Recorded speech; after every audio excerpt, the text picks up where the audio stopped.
데일리 베스트 뉴스를 시작하겠습니다. 문재인의 공개 일정이 확연히 줄어든 모양새입니다.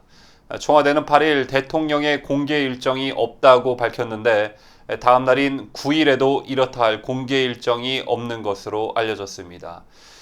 여러분도 아시다시피 문재인이 여름 휴가를 다녀온 것은 지난주였습니다. 업무에 복귀한 지 며칠 되지 않았는데도 이틀이나 연속해서 공개 일정이 잡혀 있지 않은 것입니다. 자, 문재인은 연초 평창 올림픽을 계기로 숨가쁜 일정을 시작해 남북 정상회담 등을 소화하며 광폭 행보를 이어갔습니다. 하지만 지난 6월 이후 급격하게 일정을 줄였고 급기야 6월 말에는 감기 몸살을 이유로 갑자기 일정을 취소하고 휴가를 쓴 적이 있습니다. 자, 그리고 7월에는 공개 일정이 없는 날이 무려 일주일에 달했습니다. 청와대는 지난 4일, 6일, 17일, 18일에 대통령 공개 일정이 없다고 밝혔는데 그 중간에 끼인 7월 9일부터 13일까지는 인도와 싱가포르 순방이었다라는 점을 감안하면 문재인은 보름 동안 격일로 공개 일정을 갖지 않은 것이 됩니다. 자, 물론 공개 일정이 없다는 것이 관저에 쉬면서 하루를 보냈다는 의미로 직결되지는 않습니다. 청와대는 대통령 일정을 사후에 홈페이지에 공개하기도 합니다.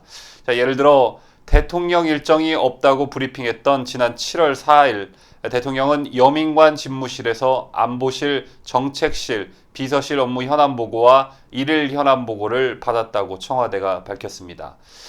다만 이 일정은 공개되지 않는 것들이기 때문에 언론이 청와대 발표를 직접 확인할 수는 없습니다. 청와대에서 대통령이 이런 일을 했다라고 하면 그대로 믿을 수밖에 없는 깜깜이 일정인 셈입니다. 일각에서 제기한 문재인 건강 이상설이 끊임없이 회자되고 있는 배경에는 비공개 일정이 갑자기 급증한 탓도 큽니다. 국내외 현안이 긴박하게 돌아가면서 지지율이 하락하고 있는 문정권으로서는 한시가 급한 상황입니다. 자, 그런데 대통령 일정은 오히려 줄어든 것이 이상해 보인다는 것입니다. 문재인 정부의 성적표는 6.13 지방선거에서 압승한 이후 계속해서 하락세를 그리고 있습니다. 정부는 6.12 미북정상회담 이후 종전선언 등을 통해 남북관계를 계속 이어가려는 구상을 하고 있지만 미북 간 비핵화 이행 논의에서 속도가 나지 않는 상황입니다. 또한 기무사 개혁, 국정원 개혁 등 적폐청산 움직임도 계속 가져가고 있지만 지지율이 크게 반등하지 않는 등 여론의 반응이 예전만 못하다는 평가가 나오고 있습니다. 일자리 역시 문재인의 공약을 크게 밑들고 있고 엎침대 덮친 격으로 경기 심리가 위축되고 있다는 조사 결과가 뒤를 따랐습니다. 문재인이 푸틴 러시아 대통령과 정상회담을 하면서 A4 용지를 들고 이야기를 한 데 대해서는 당시에도 논란이 있었습니다. 이 같은 논란이 일자 청와대까지 나서며 진화하는 모양새였는데 김의겸 청와대 대변인은 6월 27일 내가 이만큼 준비를 철저히 해왔다는 성의의 표시로 알고 있다며 문 대통령이 사법연수원을 차석으로 졸업했다는 점을 환기시켜 드리고 싶다고 논리에도 맞지 않는 발언을 하기도 했습니다. 자, 뉴스를 마치면서 괜히 문재인 정권을 생트집 잡고 싶지는 않습니다.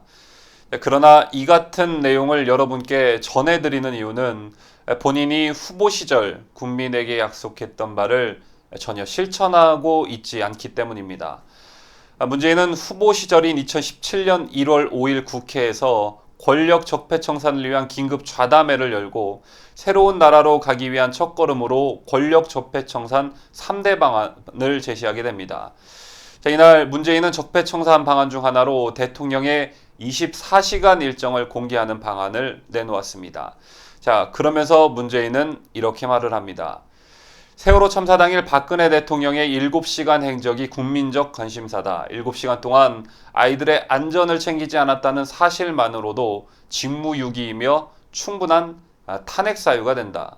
남북 간 중대 안보 사안이 그 시간에 터졌으면 어땠겠나. 그 시간대에 활동할 수 없는 상황이었다면 안보에 엄청난 공백이 있었다는 뜻이다. 대통령의 24시간은 개인의 것이 아니며 공공재다. 제대로 사용하기 위해서라도 공개가 필요하다.